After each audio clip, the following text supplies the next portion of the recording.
জাতীয় ঐকমত্য কমিশনের সহসভাপতি অধ্যাপক আলী রিয়াজ বলেছেন, রাজনৈতিক দলগুলো নিজস্ব মতের পাশাপাশি ছাড় দেওয়ার মানসিকতাও থাকতে হবে। কমিশন কারো প্রতিপক্ষ নয় উল্লেখ করে আরও বলেছেন, গণতান্ত্রিক রাষ্ট্র গড়তে সুনির্দিষ্ট জাতীয় সনদ তৈরিই মূল লক্ষ্য। সকালে সংসদ ভবনের এলডি হলে জাতীয়তাবাদী সমমনা জোটের সঙ্গে বৈঠকে বসে ঐকমত্য কমিশন। জোটের প্রতিনিধি দলের নেতৃত্ব দেন সমন্বয়ক ও এনপিপির চেয়ারম্যান ফরিদুজ্জামান ফরহাদ।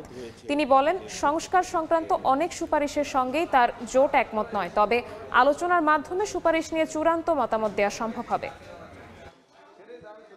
বিভিন্ন জোট এবং দলগুলোর মধ্যেও মতপার্থক্য থাকবে, কারণ বিভিন্ন রাজনৈতিক দল বিভিন্ন রকম আদর্শিক অবস্থান থেকে তাদের মতামত দিয়েছেন। যে জাতীয় স্বার্থে রাষ্ট্র পুনর্গঠনের প্রশ্নে গণতান্ত্রিক ব্যবস্থা প্রতিষ্ঠার জন্যে প্রত্যেকেই যার যার অবস্থান থেকে যেমন কথা বলবেন, প্রত্যেকটি দল জোট তাদের অবস্থানের কিছুটা ছাড় দিতেও প্রস্তুত থাকবেন।